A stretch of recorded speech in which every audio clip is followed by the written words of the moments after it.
महाभारत में कई घटना और संबंध रहस्यमय हैं। साथ ही इसमें ज्ञान विज्ञान के कई रहस्य छिपे हुए हैं।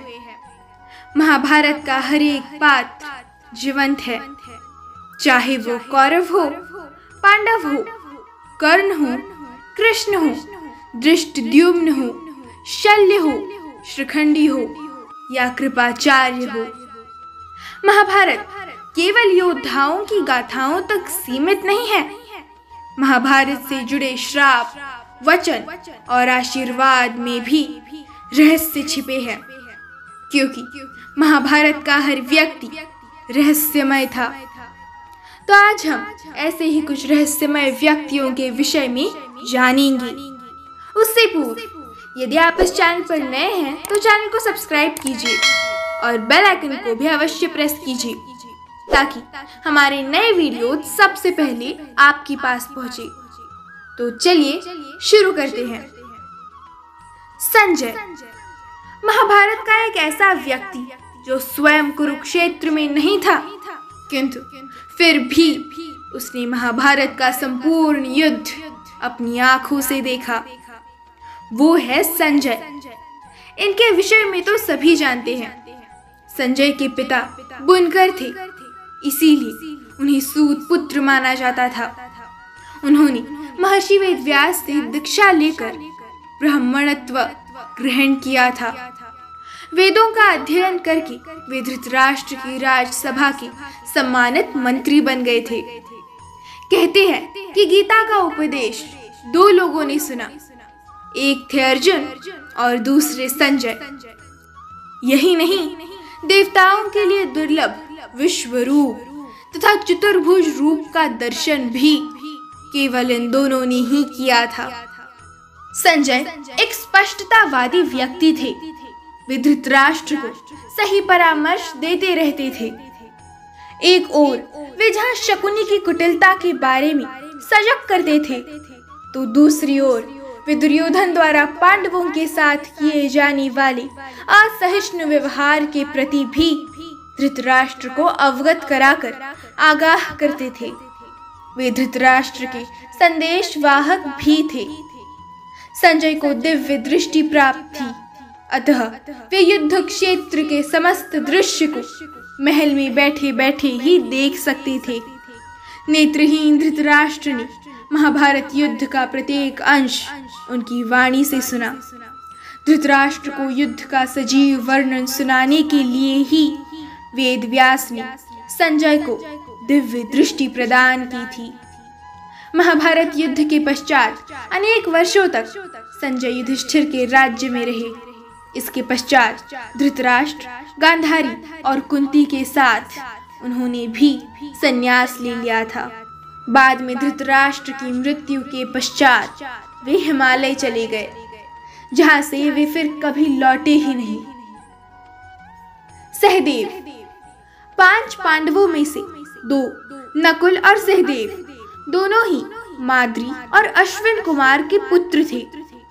सहदेव भविष्य में होने वाली हर घटना को पहले से ही जान लेते थे। उन्हें ज्ञात था कि महाभारत में किस किस की मृत्यु होने वाली है और कौन किसे मारेगा और कौन विजयी होगा। किंतु भगवान श्री कृष्ण ने उनसे कहा था कि अगर वो इसके विषय में लोगों को बताएंगे तो उनकी मृत्यु हो जाएगी। सहदेव के धर्म पिता पांडु बहुत ही ज्ञानी थे।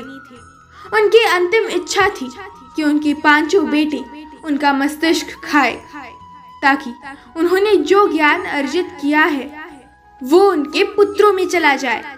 केवल सहदेव ने ही हिम्मत दिखाकर पिता की इच्छा का पालन किया।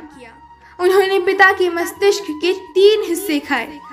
पहले टुकड़े को खाते ही सहदेव को इतिहास का ज्ञान हुआ, दूसरे टुकड़े को खाने से वर्तमान और तीसरे टुकड़े को खाते ही वे भविष्य को देखने लगे।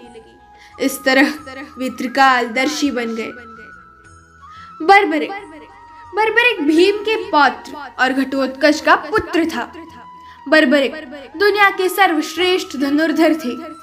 बर्बरिक के लिए 3 बाण ही काफी थे, जिसके बल पर वह कौरवों और पांडवों की पूरी सेना को समाप्त कर सकते थे। बर्बरिक ने तपस्या करके भगवान शिव से 3 बाण हासिल किए थे, इसीलिए उन्हें 3 बाणधारी भी कहा जाता है। बर्बरिक ने अपनी माता से विद्या ग्रहण की थी और उन्होंने अपनी माता को वचन दिया था कि महाभारत के युद्ध में जो पक्ष हार रहा होगा वो उसी पक्ष की तरफ से लड़ेगा। बर्बरिक के इस वचन से भगवान कृष्ण चिंतित हो गए। भगवान श्री कृष्ण बर्बरिक के पास गए और उन्होंने बर्बरिक से कहा कि ये जो वृक्ष है इसके सारे पत्तों को एक ही तीर से छेद दो। बर्बरिक ने आज्ञा लेकर तीर को वृक्ष की ओर छोड़ दिया। जब तीर एक एक कर सारे पत्तों को छेदता जा रहा था, उसी दौरान एक पत्ता टूटकर नीचे गिर पड़ा। श्री कृष्ण ने उस पत्ते पर ये सोचकर पैर रखकर उसे छिपा लिया कि ये छेद होने से बच जाएगा, किंतु सभी पत्तों को छेदता हुआ वो तीर श्री कृष्ण के पैरों के पास आकर रुक गया। तब बर्बरिक ने कहा कि प्रभु, आपके पैर के नीचे एक पत्ता दबा है, कृपया पैर हटा लीजिए, क्योंकि मैंने तीर को केवल पत्तों को छेदने की आज्ञा दी है, आपके पैर को छेदने की नहीं। उसके इस चमत्कार को देखकर भगवान कृष्ण चिंतित हो गए। भगवान श्री कृष्ण ये बात जानते थे कि बर्बरिक प्रतिज्ञावश हारने वाले का साथ देगा। यदि कौरव हारते हुए नजर आए तो फिर पांडवों के लिए संकट खड़ा हो जाएगा, और यदि जब पांडव बर्बरिक के सामने हारते नजर आए तो फिर वो पांडवों का साथ देगा। इस तरह वो दोनों ओर की सेना को एक ही तीर से खत्म कर देगा। तब भगवान श्री कृष्ण ब्राह्मण का भेष बनाकर बर्बरिक के पास गए और दान मांगने लगे। बर्बरिक ने कहा, मांगे ब्राह्मण देव, क्या चाहिए? ब्राह्मण रूपी श्री कृष्ण ने बर्बरिक से उसका शीश दान में मांग लिया। बर्बरिक ने अपने पितामह पांडवों की विजय हेतु स्वेच्छा के साथ शीश दान कर दिया। साथ ही बर्बरिक ने महाभारत युद्ध देखने की इच्छा बताई। तब भगवान श्री कृष्ण ने बर्बरिक का शीश एक ऊंचे पर्वत पर रख दिया। वहीं से बर्बरिक ने संपूर्ण महाभारत का युद्ध देखा। बर्बरिक के इस बलिदान को देखकर दान के पश्चात श्री कृष्ण ने बर्बरिक को कलयुग में स्वयं के नाम से पूजित होने का वर दिया। आज बर्बरिक को खाटू श्याम के नाम से पूजा जाता है। जहाँ श्री कृष्ण ने उसका शीश रखा था उस स्थान का नाम खाटू है। अश्वत्थामा। गुरु द्रोणाचार्य के पुत्र अश्वत्थामा हर विद्या में पारंगत थे। वे चाहते तो पहले ही दिन युद्ध का अंत कर सकते थे, किंतु श्री कृष्ण ने ऐसा कभी नहीं होने दिया। श्री कृष्ण ये जानते थे कि पिता पुत्र की जोड़ी मिलकर युद्ध को समाप्त कर सकती है। विज्ञान ये नहीं मानता कि कोई व्यक्ति हजारों वर्षों तक किस प्रकार जीवित रह सकता है, किंतु ऐसा कहा जाता है कि अश्वत्थामा आज भी जीवित है। महाभारत का युद्ध समाप्त होने के पश्चात अश्वत्थामा ने अभिमन्यु की पत्नी उत्तरा के गर्भ में पल रहे बच्चे पर ब्रह्मास्त्र छोड़ दिया था, जिसके चलते उसकी मृत्यु हो गई थी। अश्वत्थामा के इस कृत्य से भगवान श्री कृष्ण क्रोधित हो गए थे और उन्होंने अश्वत्थामा को श्राप दिया था कि तुझे मृत्यु का भय नहीं है ना अश्वत्थामा, तो मैं तुमसे तुम्हारी मृत्यु ही छीन लेता हूँ। तुम पृथ्वी के अंत तक जीवित रहोगे, निर्जन स्थानों में भटकते रहोगे। तुम्हारे शरीर से सदैव रक्त और बीज बहता रहेगा। तुम अनेकों रोगों से पीड़ित रहोगे। तुम्हारे पास कोई नहीं आएगा।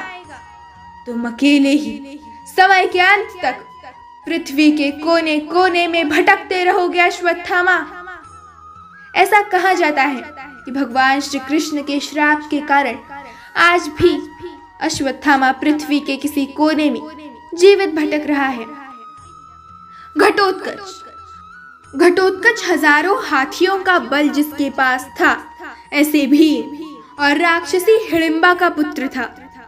माना जाता है कि कद काठी के हिसाब से भीम का पुत्र घटोत्कच इतना विशालकाय था कि वो लात मारकर रथ को कई फुट पीछे ढकेल देता था और सैनिकों को तो वो अपने पैरों तले कुचल ही देता था। जन्म लेते समय उसके सिर पर केश नहीं थे, इसीलिए मस्तक हाथी के मस्तक जैसा और केश शून्य होने के कारण ये घटोत्कच नाम से प्रसिद्ध हुआ। वो अत्यंत मायावी था और वो जन्म लेते ही बड़ा हो गया था। उसमें जहाँ शारीरिक बल था वही वो मायावी भी था। महाभारत युद्ध के बीच इसने हाहाकार मचा दिया था। घटोत्कच ने कौरव सेना का विध्वंस करना शुरू किया। दुर्योधन ने घबराकर कर्ण से इसे मारने के लिए कहा। तब कर्ण ने घटोत्कच पर उस अमोघ अस्त्र का प्रयोग किया और घटोत्कच की मृत्यु हो गई। इस प्रकार महाभारत के एक नहीं ऐसे अनेक पात्र थे जो रहस्यमय थे, जिनका जीवन रहस्यों से भरा हुआ था। आपको ही महाभारत के रहस्यमय पात्र कैसे लगे ये अवश्य बताइएगा, और इनमें से कौन सा पात्र आपका प्रिय है ये भी जरूर बताइएगा। तो अंत में मेरे साथ प्रेम से बोलो, जय श्री कृष्ण।